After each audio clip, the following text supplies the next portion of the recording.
bringing you the truth, or something like the truth. This is the Bottom Line Podcast from 100.7 The Score.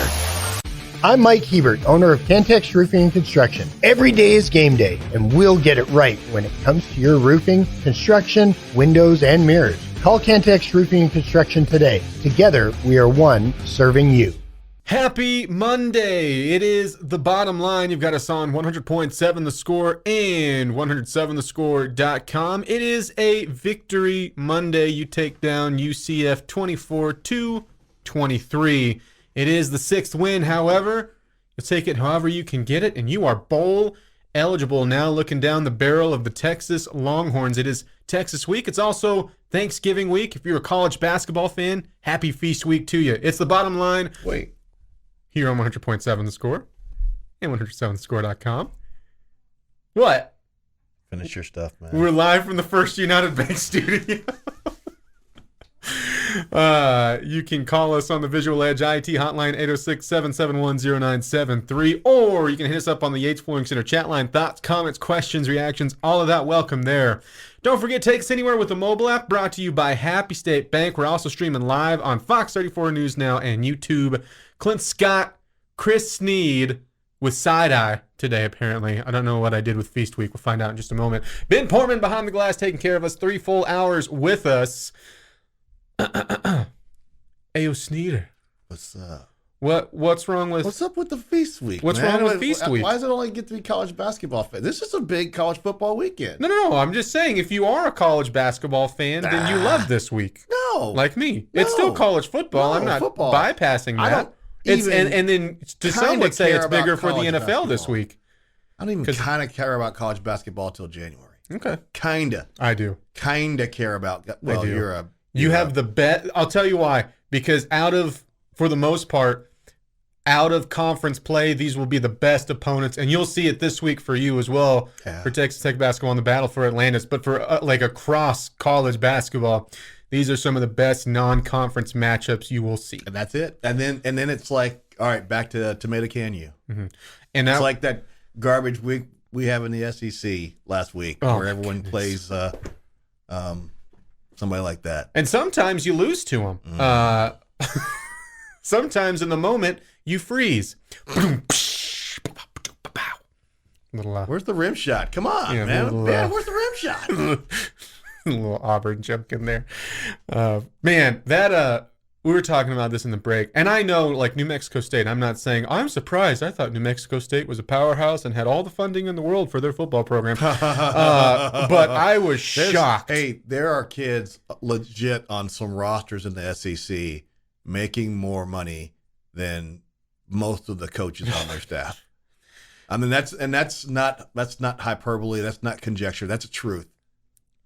Like the images after, and I can't remember what the amount that New Mexico State got paid, but a pretty good payday for him to also get a win, huge win. And the picture that was floating around of the classic SEC highly funded training room and video room for Auburn compared to I can't tell you the last time I have seen the old school desk chairs that have the folding table. It's kind of in the fat L shape that just folds down and up, and they had these.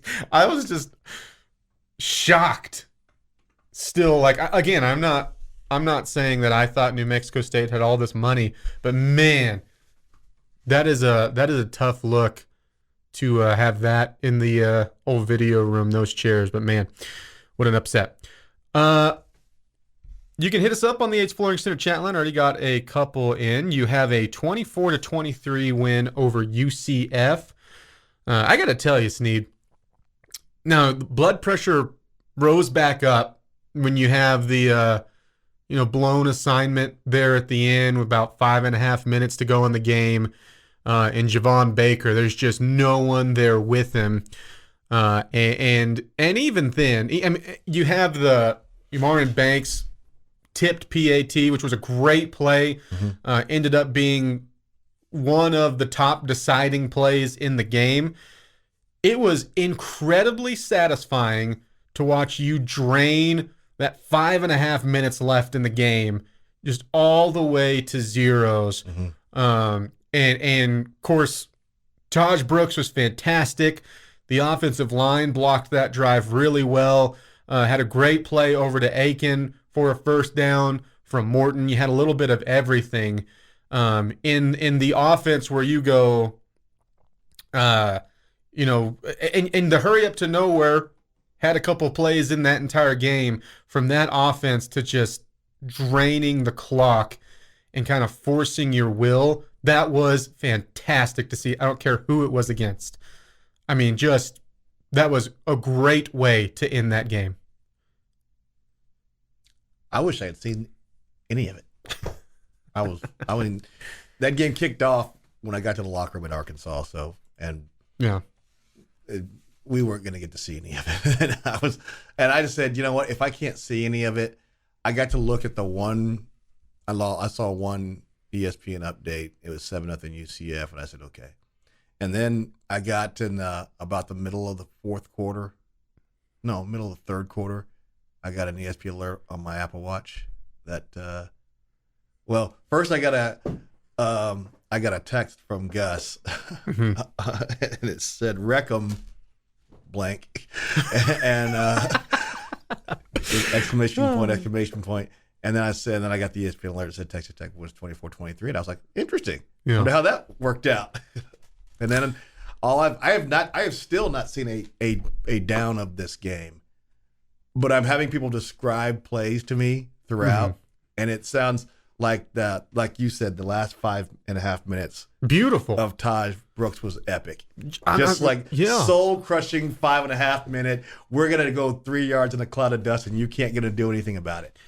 That's what it sounds like. And I think the final first down was the best one. I think that was on a third down play, but you have a linebacker coming up for UCF. Timeouts are gone or about to be gone, and you have a linebacker coming up, and UCF or Tahj Brooks just sits there, and it's like you can see. Here, a little Tahj time joke for you. You can see the clock going in his head, and we all know he's a patient runner, and it was like, to me, it was like a slow motion play where you knew that linebacker, even though he was right there, had no shot of at least stopping him dead in his tracks right at that first down marker, just pushes him back another couple of yards. And then from there on out, that was the final first down that you needed. Just the physicality you saw in that drive was awesome. But, to what you're saying, so first quarter looked like you were, you found yourself in a 14-0 hole. Sounded like looked like you were going to respond after their first touchdown, which they like effortlessly drove the ball down the field too, right? Yeah, and it's RPO is what it was. I thought it was interesting.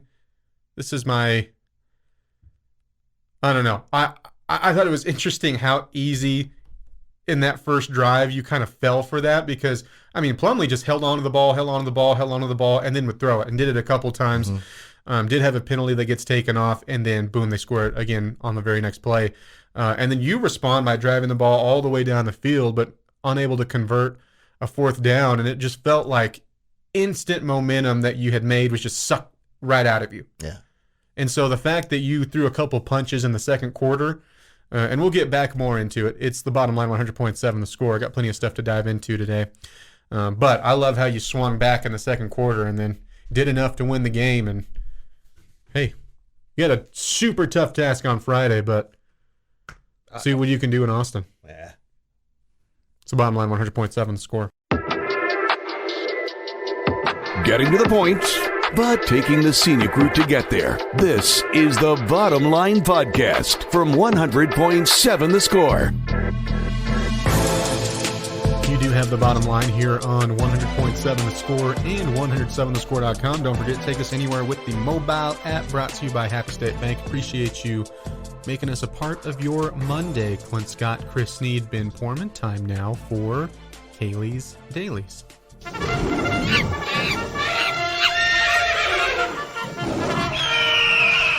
Caw.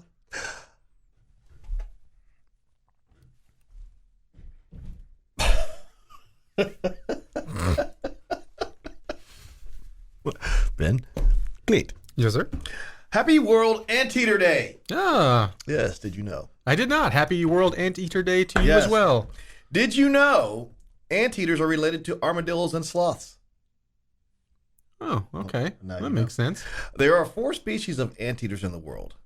The giant anteater, the northern tamandua, the southern tamandua, and the silky anteater. Horse name. The fanciest. Silky.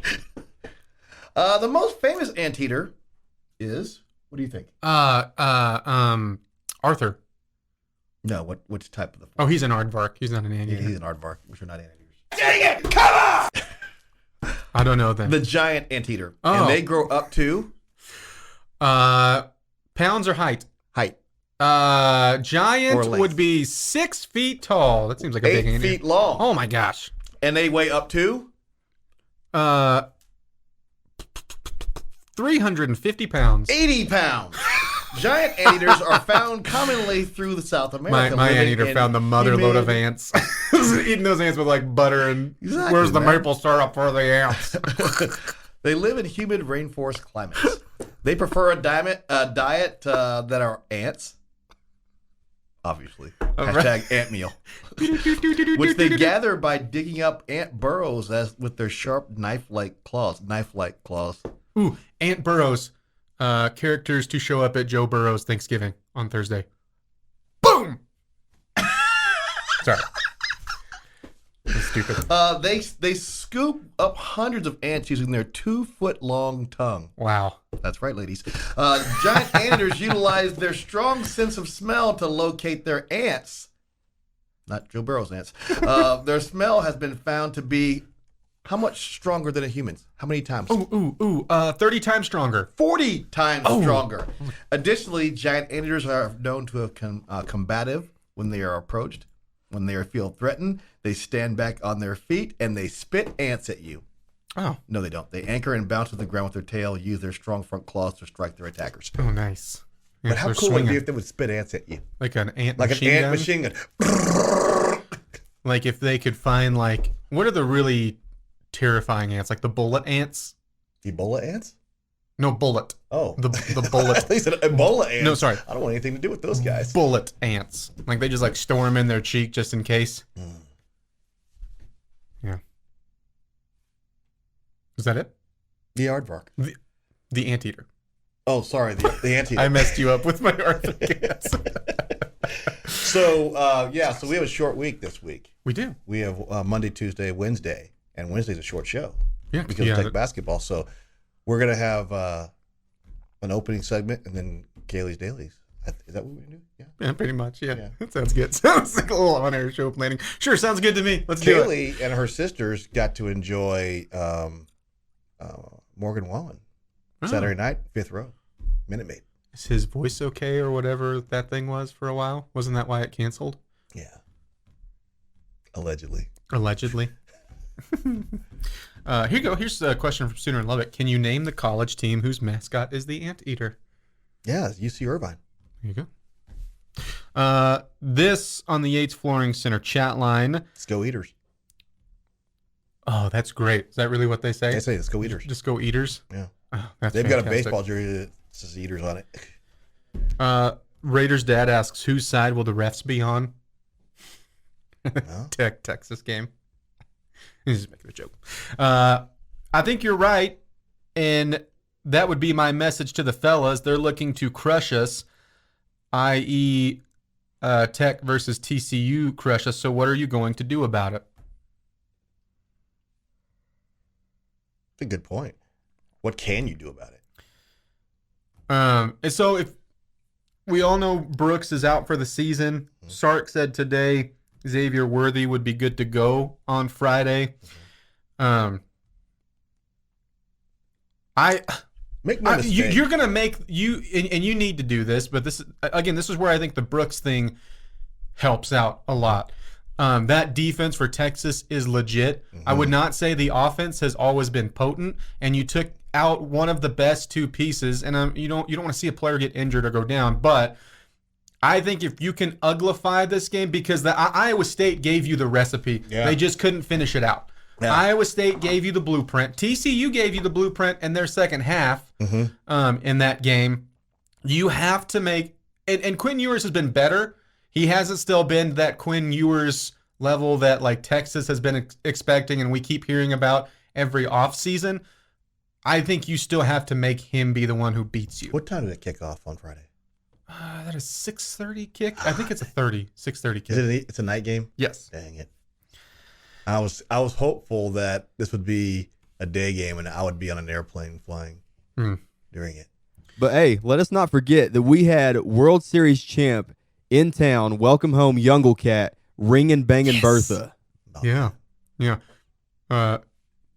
He did a very good job of like making sure his body was as far away from the bell as possible. You could see he's seen some unfortunate videos of bell ringers past. He knew what to do. You gotta watch out for those video editors.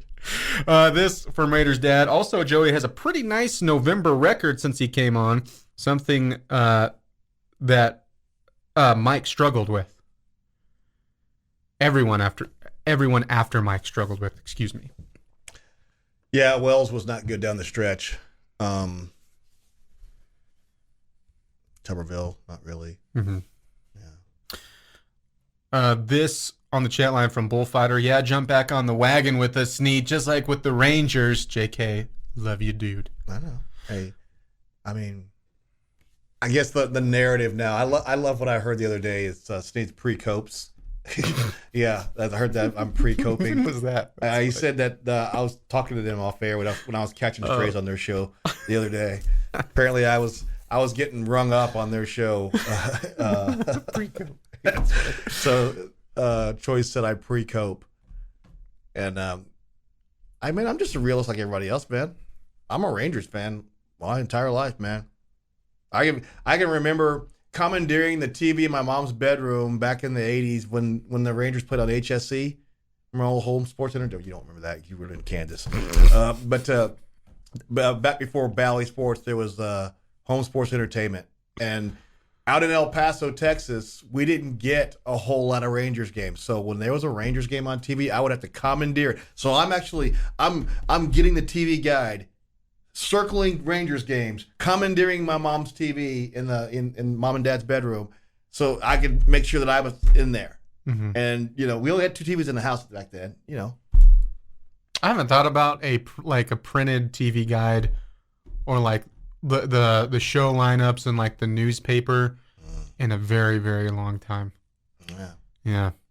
I mean, I had that around just enough in my childhood to have to deal with it for like 2 to 3 years of my actual decision making with TV before that got phased out. So it's like I had just a taste of it. Mm-hmm. It was like, but you remember the kids having to, if you wanted to know what the movies were playing, you had to go get a newspaper.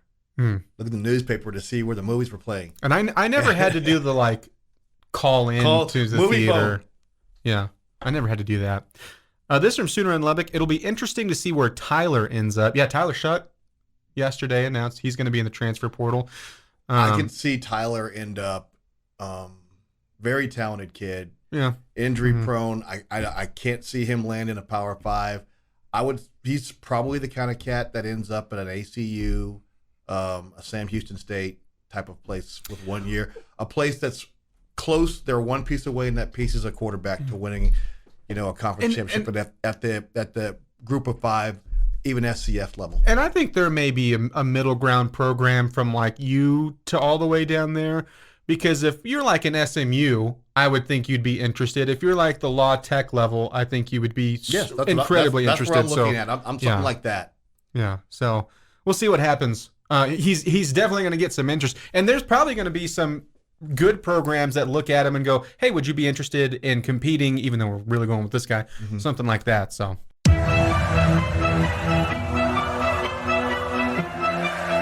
Bringing you the truth, or something like the truth. This is the Bottom Line Podcast from 100.7 The Score. It's time for the fastest growing game show in the world, Take versus Take. You've got the Bottom Line on 100.7 The Score and 107thescore.com. I'm Clint Scott with the questions. Jamie Lent and Ben Poorman go head to head. All right, question number 1. Clint, did you see that Coca-Cola and Crocs are doing a collab? Croca-Cola? Is that what it's called? It's got to be called Croca-Cola. Right? Oh, goodness, those are ugly. You have them up? You ordering a pair? I just ordered 2. You need to so he can get to stomping with his Croca-Colas. Oh, boy, I'm sorry. That's Forced that upon all of fantastic. you. Oh man, no, I did not see that. That's how what kind of opposite universe are we living in where you saw Croc news before me? Man, what will I torture you with in the 3:00 hour now? Ben, would you like to go first? They're all terrain. They're all terrain. Look at these bad boys, Clinter. Oh my gosh, those are made for off-roading. Those are made for never leaving the house. No, if they're all terrain, that means you take them everywhere, right? I don't, but you might. Seems like a shoe I would see in Fazoli's for some reason. Ben, I asked you and you answered, but it wouldn't have mattered what the answer was because you were up first anyways. I want you to, right off the bat, just explain from sun up to sundown your perfect Thanksgiving day. It's really good question, Clint. Thank you. I got 2 more. They'll just get worse from here. So my ideal Thanksgiving day is wake up at 8, watch the Macy's parade to finish. As the family's preparing the meal, watch the dog show afterwards. See if the golden retriever, the dachshund, German short-hair pointer, if any of them are going to get best in show. Let's go Great Pyrenees. You got it this year, buddy. I believe in you. Yeah. But normally halfway through the dog show, we would have our Thanksgiving meal. And once everybody's all tired after being stuffed, they want to take a nap, I would work out whatever body part I'm on that day, which Thursdays is my leg day. Okay. That did not come out right. I've never once been like, please get more specific with this. So we know. Okay. So we're doing leg day. Mm-hmm. And rest of the day, as far as I know, just kick back. Enjoy the holiday. Jamie? Okay, I'm probably going to get up decently early and head out. I love a good, crisp, cool hike on Thanksgiving morning. So I'm going to get out in the woods. I'm going to get lost in the woods for, I don't know, just 2 or 3 hours probably, and then be home at probably around noonish, somewhere in that area. Okay. Okay. And, immediately hop in the shower, get some comfy clothes on, and then basically just watch football the rest of the day with the, being interrupted by having to eat a very mediocre meal.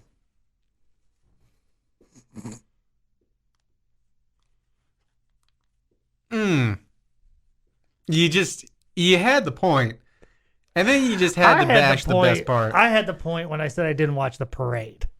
Yeah, that is something. I know Tech is in it, right? Marching this year. If I see it, I'm not going to be like, turn the channel. But that's about all that I'm interested in. I'm just not a parade guy. I'm not a parade guy. Even like, I'm not a parade in person guy, but then like the parade in TV, it's not even like I don't know. It's just like you're watching it on TV. You know what? If you like it though, I want you to enjoy it, and I'm not trying to bash it. And right, I am absolutely very excited and that it's cool Tech's a part of it. Yep. You worked out a little bit less. What is up with you two? Working out on Thanksgiving? It's not work. I don't hike to work out. I hike to enjoy it. Well, okay, that's a little bit better. Jamie will sneak by with the point, although he tried to ruin it by bashing the meal. All right. Speaking of this mediocre meal, this question will be perfect. Good meal, it's just not great. This question will be perfect for you then. The Grinch who stole Thanksgiving. I didn't steal it. You're letting people have it. You don't even want it. You can have it. What is the worst Thanksgiving food? It can be a side, dessert. Just has to be a part of whatever your Thanksgiving meal is. The thing that I think is the worst. Yes. I would go with the cranberries. It's a good answer. I also do not partake in either homemade or I think it was South Texas Ambassador Preston who called it sludge, but likes it. And just like, at least you're being honest with what it is. All right, it's a good answer. Ben? Bit out of the ordinary when I say this, but give me pear salad. Blech. What is that? That sounds terrible. I would. What's in it? Is it a regular salad with pears in it? It's complex. It's complex. I think that's a really good answer because it sounds terrible, but I don't know what it is. And I am so anti the cranberry. Jamie has the win. Now going for a sweep. All right, Ben. What athlete or celebrity would make you worry about the amount of food you prepared if they unexpectedly walk through your door on Thanksgiving? Like, who walking through the door like, oh crap, do we have enough food? Could you rephrase that possibly? Language of origin. What athlete or celebrity would you be worried would eat too much food at your house? Oh, Shaq, easily. That's a good He answer. said in his Hall of Fame speech, my favorite food is everything, literally and figuratively. Shaq would pose a big threat on that. I'm going to go with number 93 for the Longhorns. That Sweat guy. I mean, his name is Sweat. The dude is massive. He's like 365 pounds or something. Yeah. Uh-huh. Okay. Like, how would you even put him at your table? Just like so big. Plus, he's a Longhorn. Also pretty agile for that size too. Yeah. Yeah, if he came over to my house, because we're playing him the next day, I would give him all of it. See if you can get to 4 bills there, big fella. You'd be doing like the grandma thing, like, oh, you're done? Are you still hungry? Like, Grandma, I've had 5 plates. Like, oh, you could use a little more mashed potatoes. You look a little thin. Need a little meat on those bones. You're wasting away. I hope a breeze doesn't just take you off. Before you even get the answer, like she asks you if you're still hungry as she's putting food like on your plate. And it's always food that like splats too. It's like, so it's going to stick there. Just like it's going to stick to you. I like both answers. Ben avoids the sweep. He gets the point. Shacked in a fool behind the glass. Yeah, I would have went either Vince Wilfork or like peak Olympic Michael Phelps for a different reason. Like his calorie intake is fascinating, or was when he was competing. Or like, have you ever seen like The Rock's cheat day stuff? No. It's incredible. He eats like 800 pancakes. It's crazy.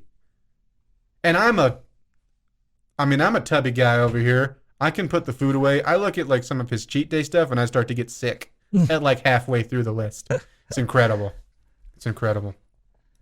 And he's not like the muscular guy. He's just, I mean, he's not like the tubby guy. He's the muscular guy doing Sure. that. Yeah. This on the Yates Flooring Center chat line. Tyler said it was down the strip. Yeah. Mike also said part of it went down the strip That's really cool. by the Bellagio. Yeah. Sorry. Jamie's choking up thinking about all the Thanksgiving food he's about to. I have to eat. What's your favorite part? If you think it's meh? I love stuffing, fantastic stuff. Then why are you mad about it? It's the only time you get Thanksgiving, Jamie. You know what? This is your. It's not the only time I get it. Well, I guess we do it. We don't do the works. We'll do the box. Do you do the box stuffing throughout the year? You'd have to ask Mrs. Lent. I think she makes it homemade. Oh. I'm pretty sure. Yeah, we do homemade on Thanksgiving, and then we'll do like the Stouffer's every once in a while throughout the year. Underrated. It is the bottom line. Congratulations to our Take versus Take winner, Jamie Lent. Back with more next. bringing you the truth, or something like the truth. This is the Bottom Line Podcast from 100.7 The Score. Welcome back to the Bottom Line. You've got us on 100.7 The Score and 107thescore.com. A regular Gino Garcia over here to my left. And what's a regular Shankopotamus to my right. Why I've already forgotten the Dallas Cowboys kicker from last year that kept on just like falling apart. I don't know why you're forgetting, Clint. I don't know. I'm also that guy's name in remembering kickers, apparently. Yeah, Shankopotamus was correct. Mm-hmm. Yeah. Clint Scott, Jamie Lent. Your take versus take winner, Jamie Lent. Yeah. Yippee. Ben Portman behind the glass. Boy, what a great. It's almost good, to have good things happen to you on a holiday week anyway. So like, Jamie is just riding high now on his Monday. Ben is like, gosh, please just give me to Thanksgiving. Give me to Thursday. Can't believe this. It's a bad deal. Bad deal. This on the Yates Flooring Center chat line from Steven. The worst part of Thanksgiving parade, lip-syncing singers. Oh, goodness, yes. Oh. Because it's always so incredibly obvious. But they have the dance moves down, typically. Well, that's great. Yeah. Mm-hmm. The only parade I ever enjoyed watching was the one in Ferris Bueller's Day Off. That was a good one. That was thoroughly enjoyable. What song was he singing? I can't remember. The first was Dunga Shane yeah, Darling. not that one, but Shane. when he got everybody else singing. Twist and Shout by the Beatles. That was it. Yeah. Way to go, Ben. This from Eric on Wheels. How about this? The PBGV is still the champion and owner of Best in Show, and we have one. And do you have a guess of what the PBGV stands for? It's a dog breed, by the way. That's what that conversation's going to. Not to be confused with UTRGV. I don't have a guess. It's the Petite Basset Griffon Vendine. At least that's what Google says. I wouldn't have known that. Was that French sounding name? They're in the Hound group, correct? Like they come right before the Basset Hound. They're in the Hound group. They're not all hounds? No, they've got like the My toy dog is not class a and hound? working class and hound and all sorts of stuff. It's a long name. It's like pronounced Petite Basset Griffon Vendéon. Little French ending there. Oui, oui. There's that goose I again. can't help it. I can't help it. That's cool that you have one though. I wonder, like, because that's why I root for the Pyrenees. Is because I have. He's a mix, but I have a Pyrenees, and so like, I'm generally curious. Like, if you see that, you're like like rooting for it because we have one, or is it like, oh, we happen to have one? Because there is the especially whenever like this year we're at my wife's family, it'll go to the dog show a little bit, and when we do, I'm always like, oh, catch the Pyrenees. Bullfighter said worst is stuffing. Okay, Bullfighter absolutely doesn't get the point. Cranberries is fantastic. That song Zombie still slaps. Okay. That's good. Good little pun. Tyler said Ben is no turkey. He doesn't skip leg day. He does not. I gotta say, if I did that, because what you said, the workout in the afternoon when everyone's taking a nap. Have you never done like the turkey trot on Thanksgiving Day? It's the best thing to do to get up and go exercise. And so then you have this feeling of, I can eat every bit of this and be good. I do not need the turkey trot to have that way of thinking, Jamie. You should do Who that. do you think I am? I'm signing you and I up. We're going to go run the turkey trot. So what do we do? We like chase turkeys, or like they chase us? we It's like run- the running of the bulls, I don't know, but it's the running of the gobblers. Run I don't know, 3 miles. We or dress something. up like turkeys. 5 miles. Sorry, like a 5K. We, instead of like, quarter mile where they have the people at the table of water, they're like handing you turkey legs as you run. What are we doing? Yeah, you get a couple of mashed taters. Do we ride turkeys like a horse? Is that why they're trotting? No, I don't think that is what we do. Oh, okay. No, there's no riding of anything. You can sign me up. I will not be attending. I will not be there. No thanks.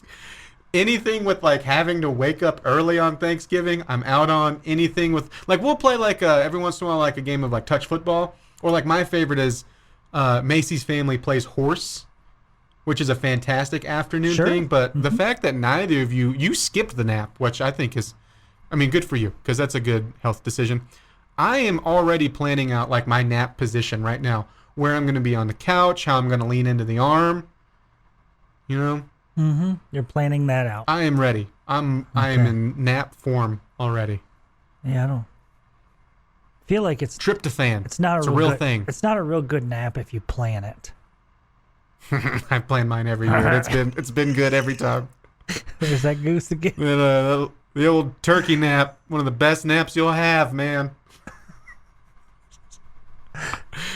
Feel like a forklift couldn't get you off the couch if it wanted to. Let's go into... Nobody else will be able to hear the game because Clint's snoring in the living room. Yeah, but everyone's napping.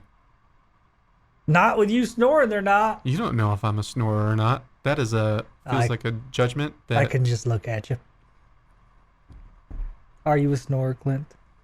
Not really. Okay. I mean, have I in my life? Sure.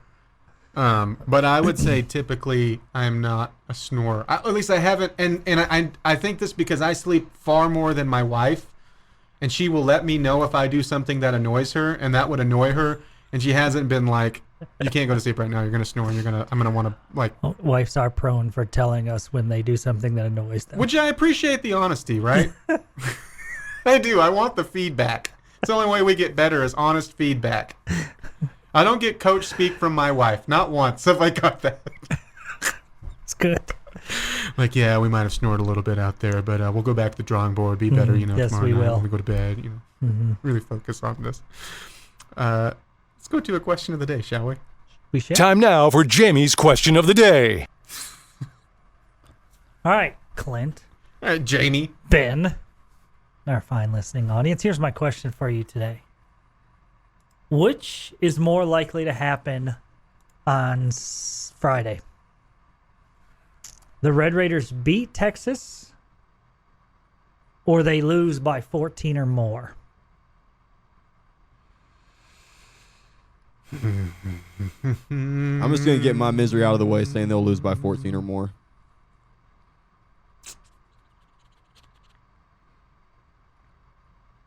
I think that it would, I think it most likely that would be the case. Because I think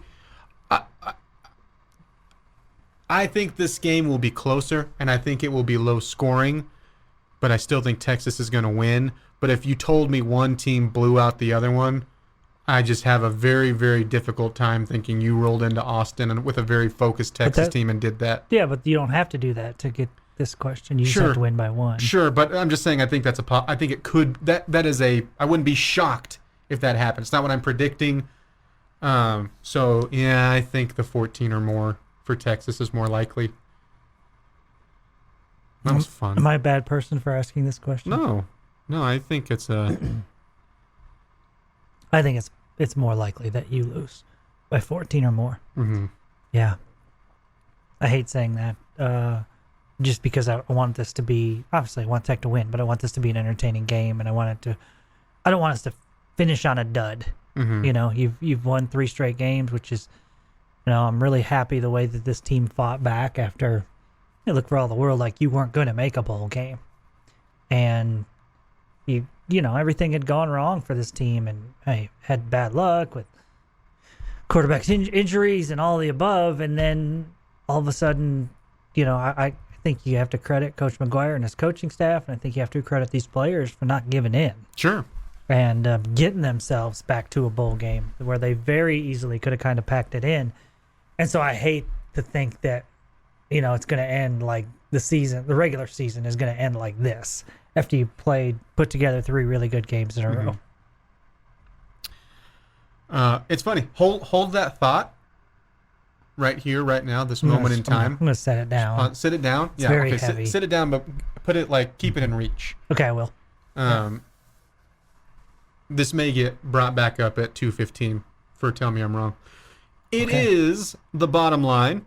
You do have us on 100.7 The Score and 107 The Score GiantAnteater.com. Back with more next. Getting to the point, but taking the scenic route to get there. This is the Bottom Line Podcast from 100.7 The Score.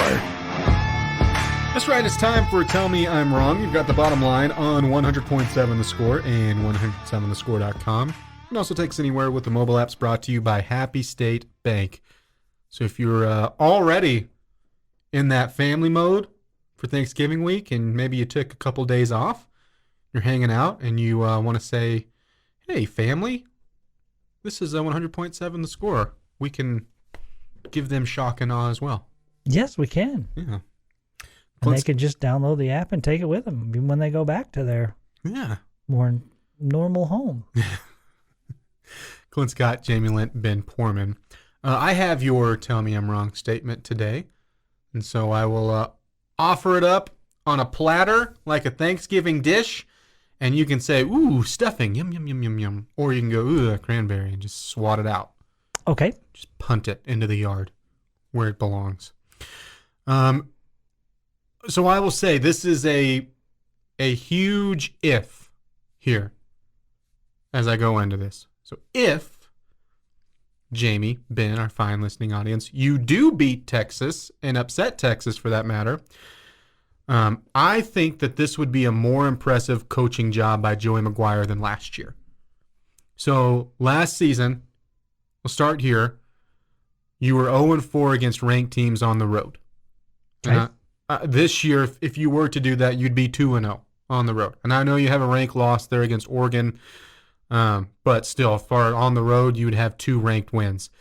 You were 5-4 in conference play last year. This would make you 6-3. You had a similar stretch of adversity where your back was against the wall and asked to do a little bit of the same last year, where you rattled off 3 wins in a row. This year, you had to do the same thing. So the win on Saturday would give you that 2-0 ranked road mark. You'd be 7-5 overall again, but again, 6-3 in conference play, which would be a game more. And as many quarterback issues as you had last year, this year has been abysmal to deal with. And in the big if situation, you'd end the regular season on a 4-game winning streak. Backs against the wall this year. Instead of the wins you got last year against KU, at Iowa State, and then against Oklahoma in overtime, you would have a win over TCU. And we've talked about kind of the rival aspect. And then one of those would be that road win over Kansas. You would have found a way to beat UCF, who's starting to find their footing. And then obviously Texas would be the biggest hurdle and the biggest kind of meat on that plate, if you will. And if you break the levels of what that would mean down to me, here you go. Starts with it being the last time you'll see Texas on the gridiron for a very, very long time, at least in the foreseeable future. This is also, to me, the best Texas team you've seen since Colt McCoy has been running around there. They're a legitimate playoff contender. Last but not least, we all know you're going to get a laser-focused, talented Texas team for all of those reasons with the playoffs, and then plus the Yormark stuff and you beating them last year. So all of that together, I think with, again, at Texas and how talented Texas is, obviously is the biggest caveat with it, and that's why it's such a big if. But if you beat Texas, I think this will be a better coaching job this year than what you did last year. I think the huge thing is last year you had 3 quarterbacks who you felt like were good enough to win, could lead you to wins in college football games. Mm-hmm. And I think this year you had just 2, and that's just because the third string guy was a true freshman, right? Mm-hmm. Who just didn't have the experience. It doesn't mean that in the future he can't be a really good quarterback, Jake Strong. But this season you just had the 2, and you ended up having to play serious minutes against serious teams with that third string guy there.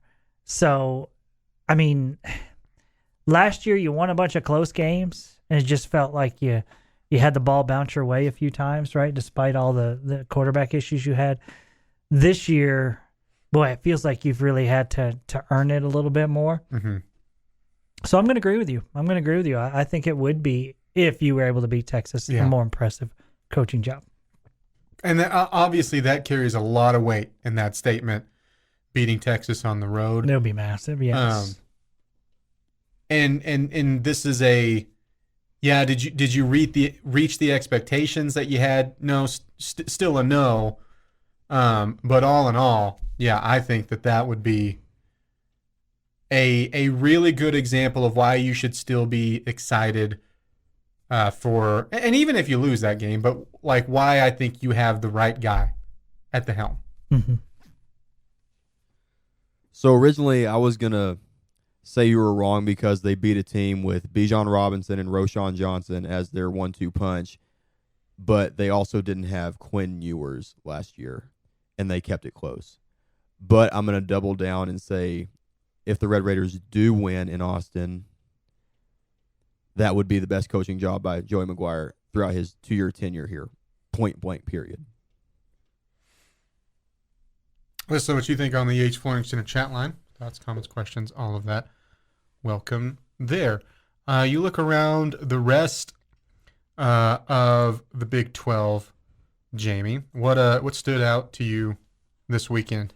I thought, man, BYU had such a great opportunity to beat Oklahoma. Oh my goodness! After their starter got hurt, and man, the 14-point pick six was, I mean, just massive, just absolutely massive. That was the difference in that game. I thought the Kansas State game was really entertaining. I thought that was fun to watch. Kansas, led for most of the night, and I like their young quarterback. I think he's solid. So, I don't know. That was a good game. Nothing else really jumped out at me. Texas and Iowa State was pretty boring. The Tech game against UCF was really good. Yeah, it was. I really liked that one. Maybe this is just interesting to me. I keep on just seeing how much lower can Baylor go, and they didn't have a shot against TCU. I mean, they were just manhandled in that game. So, gosh. Does he start next year on the hot seat?